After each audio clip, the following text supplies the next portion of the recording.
Welcome to China in Focus. I'm Tiffany Meyer. Our top story: the clock is ticking. Countries must strike a trade deal with the U.S. or face higher tariffs. That pressure is rising on BRICS nations, with President Trump warning of an additional 10% tariff for anti-American policies. This year's BRICS summit in Brazil is missing two key leaders, Chinese leader Xi Jinping and Russian President Vladimir Putin. What's behind their absence? New evidence revealing possible Chinese interference in the 2020 presidential election and how the FBI buried a key report.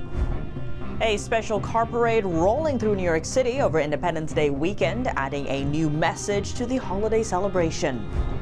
And after pledging a historic defense budget boost, the NATO chief is highlighting Taiwan as a key to global security and warning of global risks if China invades. Let's really be not naive about this. If Xi Jinping would attack Taiwan, he will first make sure that he makes a call to his very junior partner in all of this, Vladimir Vladimirovich Putin.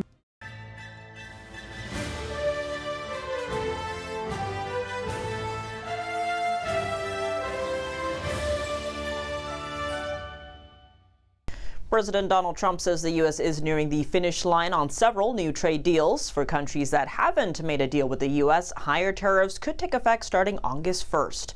Trump confirmed that at least 15 warning letters about the increased tariffs will be sent out Monday. On a Sunday, Trump also warned BRICS nations to prepare for an extra 10% tariff if they engage in any, quote, anti-American policies. His warning came shortly after BRICS leaders issued a joint statement appearing to criticize Trump's tariff policies. BRICS is an economic bloc made up of some of the world's strongest developing countries, including China.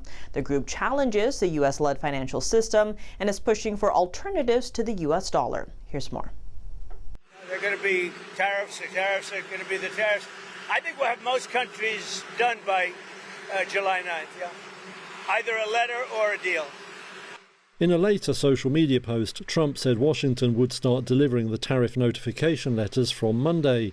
Subsequently, he also rolled out a whole new policy, saying countries that aligned themselves with the BRICS group of developing nations, founded by Brazil, Russia, India and China, would be hit with an extra 10% levy. It wasn't immediately clear how that would affect ongoing talks. Only recently, Trump himself had mentioned India as among the nations likely to get a deal. On Sunday, one Indian news channel said the two sides were expected to make a decision on a mini-trade pact within the next 24 to 48 hours. Hours after Trump's tariff hike warning, China's foreign ministry said the BRICS forum isn't targeting any country, including the United States. It also accused President Trump of using trade measures as leverage. Currently, Chinese goods entering the U.S. face combined tariffs totaling 55%. Turning to two of America's closest allies in Asia, President Trump on Monday posted letters on Truth Social addressed to Japan and South Korea. In the letters, Trump announced he'll impose a 25% tariff on goods from both countries starting August 1st. He cited the ongoing trade deficit as the reason behind the move. To China, Trump said this week marks the beginning of discussions over the ownership of the Chinese-owned app TikTok. Treasury Secretary Scott Bessent declined to say whether TikTok negotiations would be tied to broader trade talks. He did confirm a meeting with his Chinese counterpart in the coming weeks to discuss whether talks could extend beyond trade into other areas. The BRICS summit is underway in Brazil, bringing together 10 nations, including Brazil, Russia, India, China, and South Africa. But two major leaders are absent this year: Chinese regime leader Xi Jinping and Russian President Vladimir Putin. The Kremlin says Putin is skipping the event due to an outstanding arrest warrant from the International Criminal Court. He's attending virtually instead. Xi Jinping's absence marks his first since taking power in China over a decade ago, sparking speculation over the no-show. Let's dive in. On Wednesday, Beijing said Premier Li Qiang will attend the BRICS summit on behalf of Xi. No explanation was given for Xi Jinping's absence. A former Chinese official told NTD that Xi sees the BRICS summit as a key diplomatic stage and has never missed the meeting since 2013. He linked Xi's absence to possible health issues. But others see things differently. Retired General Mike Flynn recently posted on X calling on the Trump administration to watch for a clear power shift inside the Chinese regime. Flynn served as National Security Advisor during President Trump's first term. Associate Professor Chong Jia-ying, a political scientist at the National University of Singapore, says there may be two reasons behind Xi Jinping's absence. First, Xi is focused on addressing China's domestic economic challenges, and second, he likely sees little chance of a major breakthrough at this year's forum. The BRICS summit is widely seen as a China-led effort to counter Western influence on the global stage. New details are shedding light on how the FBI handled early warnings of possible Chinese interference in the 2020 presidential election. Last Tuesday, Senator Chuck Grassley released internal FBI emails from that year. The emails show that an internal report warning of potential voter fraud linked to China was quietly pulled and never made public. Records show the FBI blocked the probe over concerns it would contradict then-Director Christopher Wray's 2020 Senate testimony, which dismissed claims of coordinated voter fraud. Internal emails reveal FBI headquarters questioned the report's reliability and ordered the Albany field office, which had issued the report, to re-interview the source for more information. However, the report was never reissued. FBI Assistant Director Marshall Yates later reviewed the case. He said the source seemed reliable and called the recall abnormal. The report, which circulated ahead of the 2020 primaries, alleged that Chinese officials forged a large number of fake U.S. documents and shipped them into the country. It claimed this allowed tens of thousands of Chinese students and immigrants to vote for former Democratic candidate Joe Biden, even though they weren't eligible. This claim was supported by U.S. Customs and Border Protection, which reportedly seized nearly 20,000 fake U.S. driver's licenses at Chicago's O'Hare Airport that July. The day after Christopher Wray's testimony, FBI headquarters changed its policy on handling election-related intel, making it harder to access the original report. One FBI analyst said it felt like the information wasn't being shared for political reasons, which goes against the FBI's mission to stay neutral and simply report the facts. Senator Grassley called the move political, saying it showed the FBI under Wray's leadership was, quote, deeply broken. He added that intelligence should always be fully investigated. Grassley also thanked current FBI Director Kash Patel for his efforts to restore transparency. Over the Independence Day weekend, a unique car parade took place in New York City, but this was not a typical celebration. Let's take a closer look.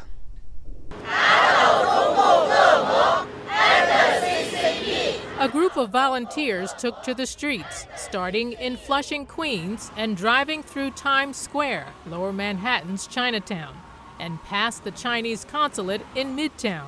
Their message? Raising awareness about the Chinese Communist Party's growing influence on American soil. I'm from Belarus, and I know what's Communist Party did with USSR, with my country, so I'm happy to sign. The event is part of a nationwide effort by the Global Service Center for Quitting the Chinese Communist Party, a nonprofit based in New York. I'm very happy to participate in this car tour. I also joined the 21-day tour across the eastern and western United States. Liu says the NCCP car tour is one of their several initiatives pushing back against what they call foreign political interference by the Chinese Communist Party. The campaign began in September 2021 amid the COVID-19 pandemic. Last year, the group completed a tour across all 50 U.S. states, ending in Hawaii. This weekend's New York parade continues the group's effort to highlight the Chinese Communist Party's foreign influence. Time to coincide with America's 249th Independence Day, a celebration of freedom and democracy. Beijing's potential invasion of Taiwan could spark Russian attacks on NATO countries. That's the stark warning from NATO Secretary General Mark Rutte during an interview on the New York Times podcast, The Interview. Let's take a listen. Let's really be not naive about this. If Xi Jinping would attack Taiwan, he will first make sure that he makes a call to his very junior partner in all of this, Vladimir Vladimirovich Putin, residing in Moscow, and telling him, hey, I'm going to do this, and I need you to keep them busy in Europe by attacking NATO territory. To avoid a nightmare scenario, Rutte says the alliance must tackle two key tasks. First, NATO members must collectively boost their defense capabilities to deter Russian aggression. China and Russia declared a no-limits friendship shortly before Moscow launched its war in Ukraine over 3 years ago. Just 2 weeks ago, NATO nations agreed to raise defense spending to 5% of their GDP by 2035. Since the start of President Trump's second term, the Pentagon has shifted focus from Europe to the Indo-Pacific, primarily due to rising threats from communist China.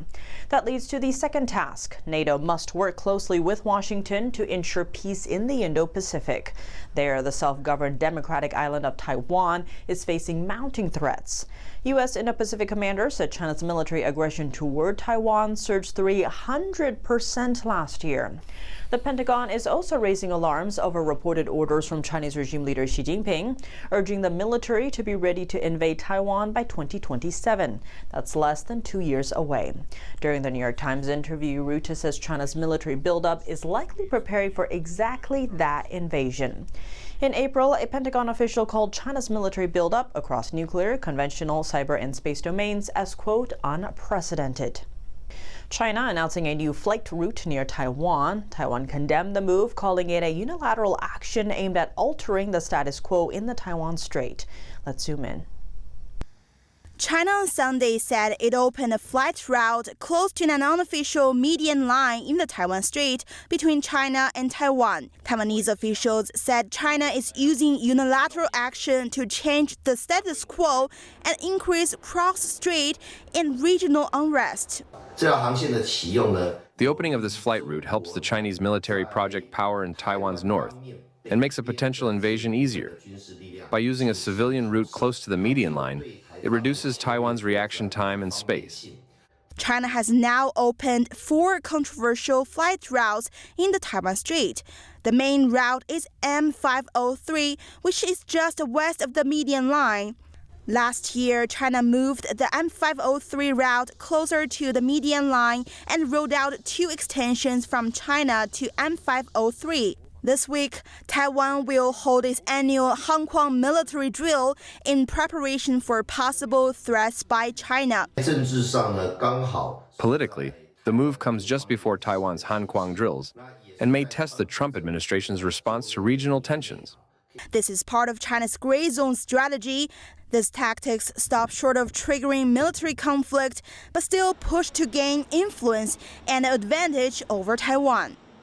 Coming up, Israeli Prime Minister Benjamin Netanyahu met with President Trump at the White House to discuss peace in the Middle East. What does this mean for China? An expert weighs in. It's really a great geopolitical competition, and this would be a real, taking the queen in a chess match.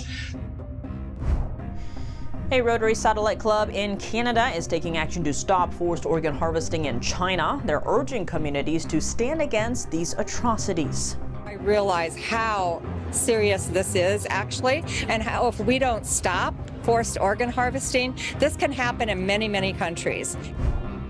And France criticizing Chinese imports for harming Europe's industrial economy. The country is now calling for stronger tariff barriers against China. That and more in just a minute here on China in Focus. Welcome back to China in Focus. I'm Tiffany Meyer. Israeli Prime Minister Benjamin Netanyahu met with President Trump at the White House on Monday. At stake, Iran's nuclear program, a possible ceasefire and hostage deal in the Gaza Strip, and an expansion to the Abraham Accords. The Abraham Accords are agreements that normalize diplomatic relations between Israel and several Arab nations, aimed at boosting peace in the Middle East. What does all of this mean for China? David Wormser, Middle East Affairs Analyst at the Center for Security Policy, commented on the implications earlier. David, how are you reading all of this? What's the likely impact on China, actually, which has been angling to be seen as a mediator in the region? Excellent question. I was just about to go there with China.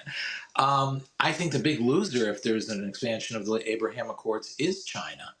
Because at the end of the day, you've created, with a peace with Saudi Arabia, you've created a geographic continuity between Jordan, Saudi Arabia, all the way over to the UAE, the Persian Gulf, and over to the Indian Ocean. And you've created a whole structure that is under what's called the IMEC system, which is the Indian Middle East Trade Corridor structure. It's a whole structure strategically between India and Israel that links up to Greece on the other side, India to Asia on the other, and it's really a competition for China's Belt and Road Initiative which runs through Pakistan, Iran, Turkey, and so forth. So it's really a great geopolitical competition, and this would be a real, taking the queen in a chess match for the West if there's a strategic agreement between Israel and Saudi Arabia. And we see already with the BRICS summit that India has been somewhat alienated because the BRICS did not side with India on the issue of Pakistan. So they're already separated. So I think this is really a geopolitical move forward, if achieved, a great feather in President Trump's hat if it happens. Concerned citizens in Canada are taking action to stop forced organ harvesting. A Rotary satellite club is raising global awareness through public outreach events. Their group, Community Action Against Human Trafficking, uses information booths, documentary screenings, and petition drives to expose the truth behind the brutal practice, calling on communities to take a stand against the atrocities. Here's the story. At the information booth hosted by the Satellite Rotary Club, a steady stream of people stopped by to learn more. The bold message, "Stop Forced Organ Harvesting," draws public attention. Many take time to speak with volunteers, sign the petition on site, and begin to engage with this critical human rights issue. I realize how serious this is actually, and how if we don't stop forced organ harvesting, this can happen in many, many countries. The forced organ harvesting is a horrific crime. Falun Gong practitioners, it is the largest group that have been persecuted in China. But this persecution seems to be extended outside of China to everywhere around the world. A Rotary satellite club has long raised awareness about forced organ harvesting. Recently, it held global documentary screenings of state organs, including 2 public screenings and panel discussions at Calgary Central Library. The award-winning film presents compelling evidence of the Chinese regime's ongoing human rights abuses against Falun Gong practitioners, sparking deep reflection and discussion among attendees. Falun Gong is a spiritual practice rooted in the principles of truthfulness, compassion, and tolerance, and features gentle exercises and meditation. You know, this is a government like any other communist government that doesn't tolerate spiritual practices, either eliminated in China through forced organ harvesting and horrible torture and persecution. Outside of China, they've been using something called transnational repression. From the number from China Tribunal, it was from 65,000 to 90,000 per year. It's commercialized and on a commercial scale. My heart is so heavy. Like, it just is it's gonna tear up. Such a heavy topic that more people need to know about. We've got to get the word out so people understand what the atrocity is like. Additionally, the Satellite Rotary Club has actively launched petitions to promote legislation in the U.S. and other countries aimed at ending forced organ harvesting. They call on society at large to stand together in defending human rights. We signed a petition to try to get, in addition to the U.S. House of Representatives, to have a bill that condemns this to get to the U.S. Senate. The atrocities that are being perpetrated against Falun Gong are comparable to, if not in excess, of what happened under Nazi Germany. Of course, I support the province of Alberta to follow up with corresponding provincial legislation. Everyone should know and everyone should get involved to try to stop. NTD News, Canada. Another major group targeted for forced organ harvesting is the Uyghurs, who live in China's Xinjiang region. At least 1 million have been detained in labor camps. End Transplant Abuse in China, an Australia-based human rights charity, reported that China is tripling the number of facilities used for forced organ harvesting in the region, bringing the total to 9. The organization points out that the Xinjiang region's official donation rate is as low as only 0.69 donors per million people, making the decision to expand transplant facilities highly suspicious. France's Finance Minister Eric Lombard criticizes Chinese imports for harming Europe's industrial economy. He said Europe must strengthen tariff barriers to protect its industries. Here's more. Lombard mentioned Europe's actions to protect domestic steel and cars, but he says wider restrictions are needed. Speaking at an economics conference in France, he said all industrial sectors need tariff protection. He said that otherwise, the Chinese policy of having more than 50% global market share in each sector will kill European industry. The Chinese regime imposed new duties on European brandy on Friday. The EU imposed up to 45% tariffs on electric vehicles from China just last year. That's all for today's China in Focus. I'm Tiffany Meyer. If you have any feedback on the show or have something you'd like to see us cover, send us an email at chinainfocus@ntd.com. We'd love to hear from you. For on-the-clock original news coverage, visit us at ntd.com or download our NTD app. Thanks for watching. See you tomorrow.